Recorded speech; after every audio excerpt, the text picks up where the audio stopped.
আমন্ত্রণ পেয়েও ফ্রান্স এবং স্পেন যাচ্ছেন না বাংলাদেশের অন্তর্বর্তী সরকারের প্রধান উপদেষ্টা ডক্টর মোহাম্মদ ইউনূস। অথচ বিগত কয়েক বছরে ফ্রান্সে কেটেছে তার অধিকাংশ সময়।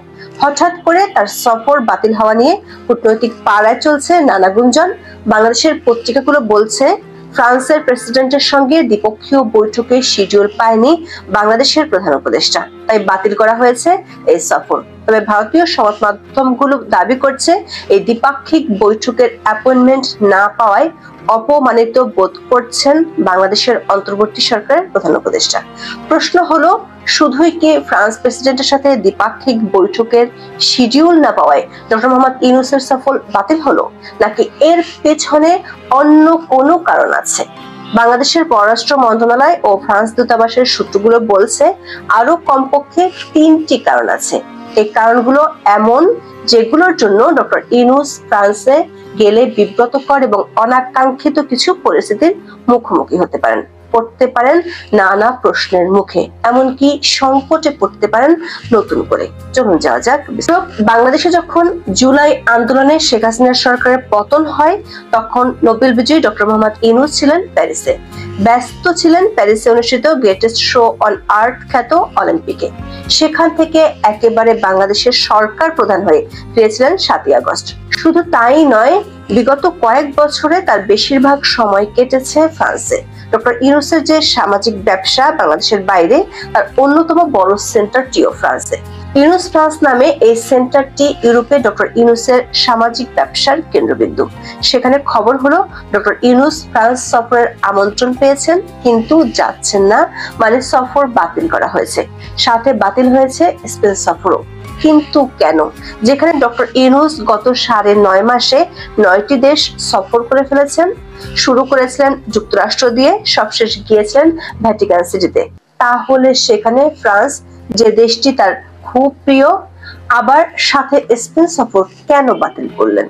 প্রথমে দেখে নেই ঠিক কোন সম্মেলনগুলোর জন্য ডক্টর ইউনূসকে আমন্ত্রণ জানানো হয়েছিল। আমন্ত্রণটা কিন্তু সাধারণ ছিল না। ফরাসি প্রেসিডেন্ট ইমানুয়েল ম্যাক্রো তিনি নিজে ডক্টর ইউনূসকে নিঃশহরে নিচে ডেকেছিলেন জাতিসংঘের 3য় ওশেন কনফারেন্সে যোগ দেওয়ার জন্য। এই সম্মেলনটি আগামী 9 জুন থেকে 13 জুন 2025 পর্যন্ত অনুষ্ঠিত হওয়ার কথা। এটাও মনে রাখতে হবে, ম্যাক্রো কিন্তু অগস্ট মাসে, মানে ডক্টর মোহাম্মদ ইউনূস প্রধান উপদেষ্টা হওয়ার পরই তাকে অভিনন্দনও জানিয়েছিলেন, পূর্ণ সমর্থনের আশ্বাসও দিয়েছিলেন। সেই প্রেক্ষাপটে এই সফর বাতিল হওয়াটা একটু অন্যরকম তো বটেই।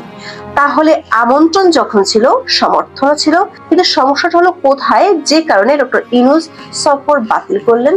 অন্যদিকে জাতিসংঘের ফিন্যান্সিং ফর ডেভেলপমেন্ট বা FFD4 কনফারেন্সে যোগ দেওয়ার জন্য প্রধান উপদেষ্টা ডক্টর ইউনূসকে আমন্ত্রণ জানিয়েছিল স্পেন সরকার। এই সম্মেলনটি আগামী 30 জুন থেকে 3 জুলাই 2025 পর্যন্ত স্পেনে অনুষ্ঠিত হবে। FFD সম্মেলনটি জাতিসংঘের উন্নয়ন তহবিল সংক্রান্ত একটি বৈশ্বিক আলোচনা সভা, যেখানে অর্থনৈতিক সহযোগিতা ও ভবিষ্যৎ অর্থায়ন পরিকল্পনা নিয়ে আলোচনা হয়। দর্শক, ডক্টর ইউনূস ক্ষমতায় আসার পর থেকে জাতিসংঘ সহ এ ধরনের কোনো কর্মসূচি বাদ দেননি। তাহলে এবার কেন বাতিল করলেন? দুটি গুরুত্বপূর্ণ আন্তর্জাতিক সম্মেলনের আমন্ত্রণ সত্ত্বেও শেষ পর্যন্ত ডক্টর মোহাম্মদ ইউনূস ব্যক্তিগতভাবে এই সফরগুলোতে যোগ দিচ্ছেন না, এমন খবর বাংলাদেশের গণমাধ্যমগুলোতে প্রকাশিত হয়েছে। পররাষ্ট্র মন্ত্রণালয় বলছে তিনি ফ্রান্স বা স্পেন কোনো ফোরামে ব্যক্তিগতভাবে অংশগ্রহণ করবেন না, তবে বাংলাদেশ থেকে প্রতিনিধি দল পাঠানো হবে। ফ্রান্সের ওশেন কনফারেন্সে অর্থ উপদেষ্টা ডক্টর সালেউদ্দিন আহমেদের নেতৃত্বে বাংলাদেশের একটি প্রতিনিধি দল অংশ নেবে। আর স্পেনের FFD4 সম্মেলনে অর্থনৈতিক সম্পর্ক বিভাগ বা ERD থেকে একটি প্রতিনিধি দল পাঠানোর কথা রয়েছে।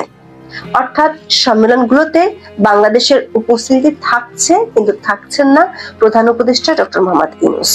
ডক্টর ইউনূসের ফ্রান্স সফর বাতিলের পেছনে বাংলাদেশের সংবাদ মাধ্যমগুলো কি কারণ দেখাচ্ছে?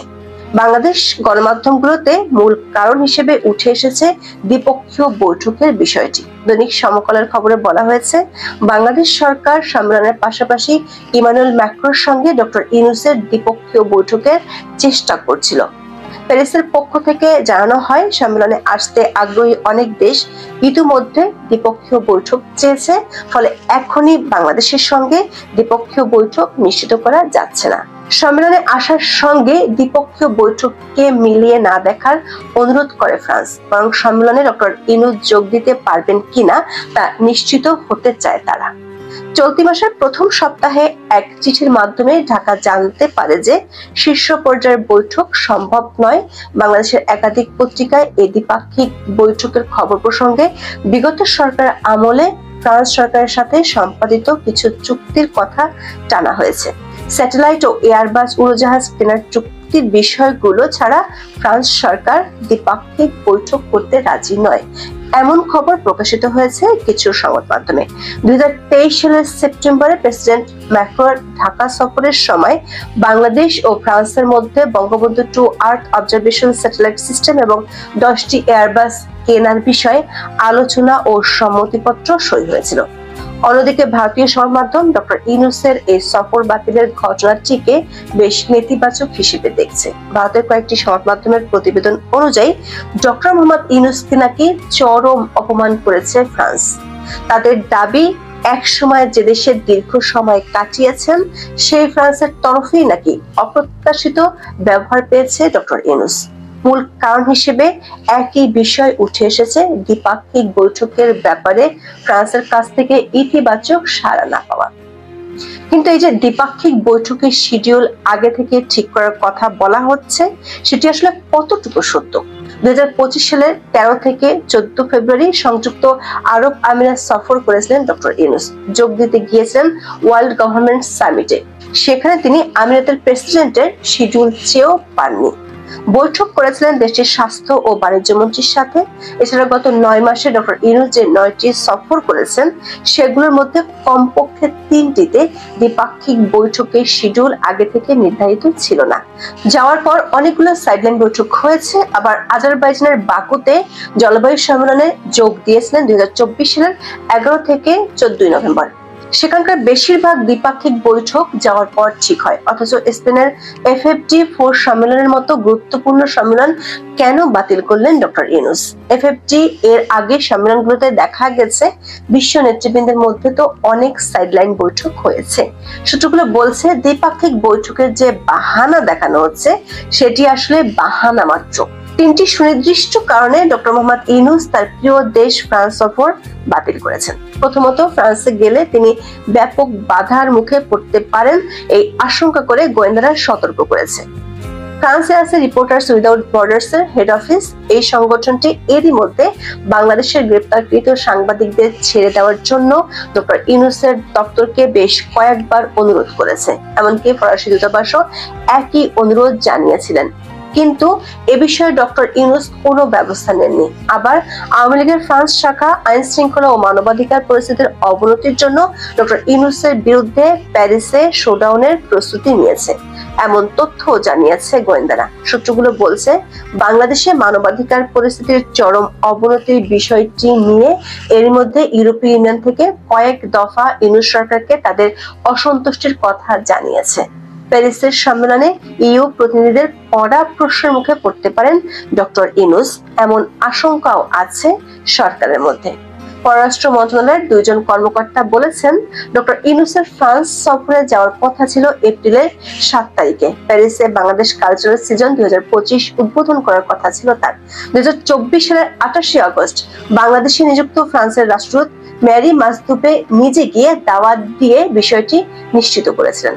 আবার প্যারিসের ইউনূস ফ্রান্স সেন্টার থেকেও প্রস্তুতি নেওয়া হয়েছিল, কিন্তু এরপর সাংবাদিকদের না ছাড়ার বিষয়টি নিয়ে ফ্রান্স এম্বাসির সাথে দূরত্ব বাড়ে সরকারের।